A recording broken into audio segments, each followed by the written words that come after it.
Good morning बच्चों। आज की वीडियो में हम हल करेंगे प्रश्न नंबर 1 प्रश्नावली 7.1 क्लास 9 से।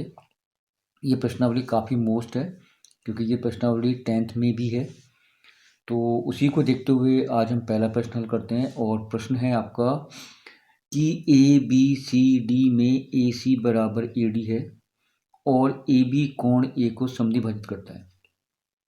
ठीक है, तो हमें प्रूफ करना है या सिद्ध करना है ट्राइंगल ए बी सी सर्वांग सम ट्राइंगल ए बी डी के। एक तो पहले हमें ये प्रूफ करना है, उसके बाद ये रहना है कि बी सी और बी डी के बारे में आप क्या कह सकते हैं। ठीक है, तो देखो बेटा, जैसे कि प्रश्न में दिया है कि ए बी सी डी एक बेटा चतुर्भुज है ना बेटा। ए बी सी डी ए क्या है बेटा, ये है आपका एक चतुर्भुज, जिसमें क्या, इसमें ये कह रहा है कि ए सी बराबर ए डी। तो ए सी यानी कि ये वाली भुजा ए डी के बराबर है, तो मैंने देखो यहाँ पर एक एक पॉइंट लगा दिया, अर्थात इसका अर्थ हो गया कि ये भुजा इस भुजा के बराबर है। ठीक है, और कह रहा है कि ए बी, ये जो ए बी है कोण ए को समद्विभाजित करता है, अर्थात ये पूरा कोण ए है, ये पूरा कोण ए है, यहाँ से यहाँ तक पूरा कोण ए है। तो ये जो रेखा है जिसका नाम है ए बी, इस पूरे कोण को दो बराबर भागों में बांटता है, अर्थात ये कोण आपका ए बी सी यानी कि ये वाला कोण जिसका नाम मैंने एक दे दिया, ये ए बी डी के बराबर है यानी कि दो के बराबर है, अर्थात कोण एक कोण दो के बराबर है, यानी कोण एक कोण दो के बराबर है। ठीक है, तो हमें एक तो लाना है कि ट्राइंगल ए बी सी आपको ए बी डी के लाना सर्वांग सम, और बी सी और बी डी के बारे में अपने को आप क्या कह सकते हैं। ठीक है, तो शुरुआत करें बेटा। तो आप ऐसे प्रश्नों को हल करने में आप क्या लिखोगे, सबसे पहले हम ट्राइंगल लेंगे ए बी सी। ठीक है, तो पहले हम लेंगे ट्राइंगल ए बी सी एवं दूसरा ट्राइंगल लेंगे A B D, A B और डी।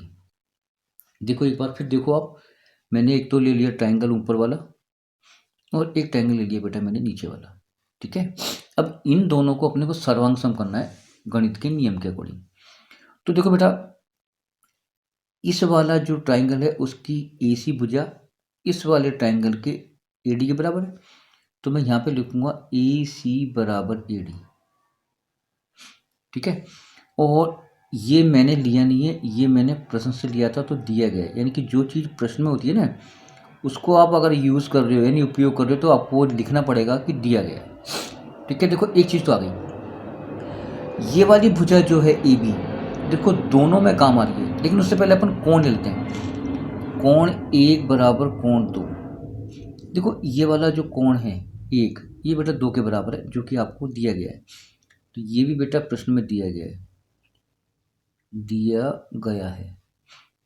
ठीक है, अब देखो ये जो भुजा है, ये वाली भुजा जिसका नाम है ए बी, ये दोनों में काम आ रही है, तो आप क्या लिखोगे, ए बी बराबर ए बी, अर्थात इसको बोलते हैं अपन उभयनिष्ठ भुजा, इसे बोलेंगे अपन उभयनिष्ठ भुजा।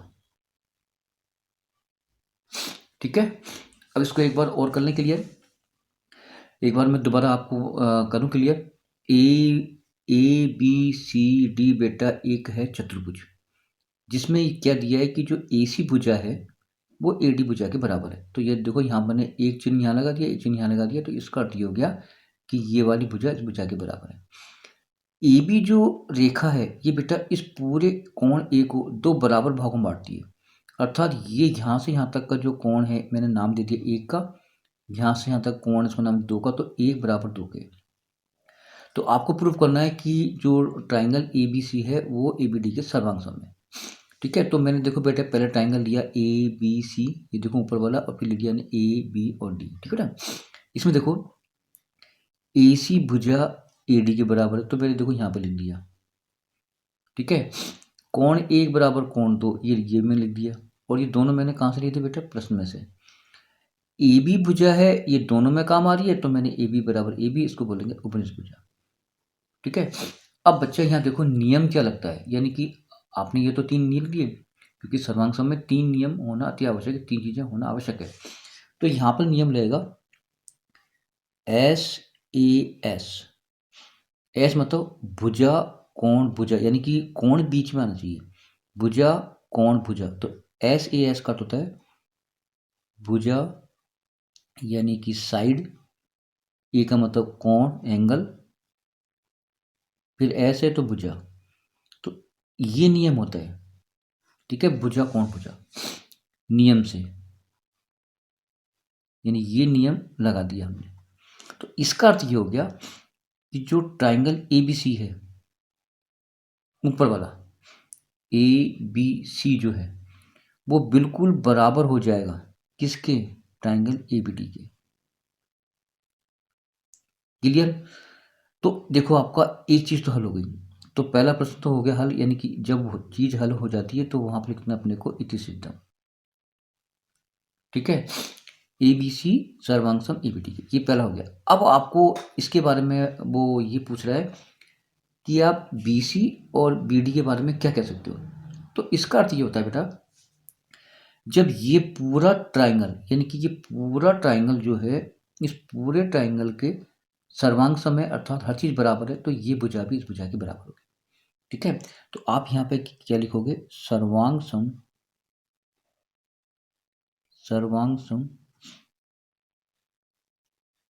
त्रिभुजों की संगत भुजाएं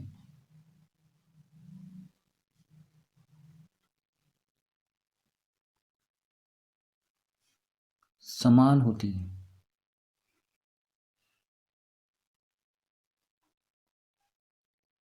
ठीक है। तो जो बीसी भुजा है वो बेटा बीडी के बराबर होगी। अगर ये पूरा ट्राइंगल जिसको मैंने नाम ए बी सी दिया था और ए बी डी दिया था, तो ये जब दोनों इक्वल है, हर चीज़ बराबर है, तो बेटा ये भुजा भी इस भुजा की क्या होगी, बराबर होगी।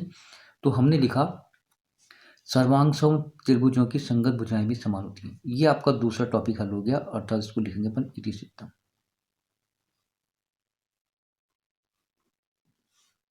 धन्यवाद।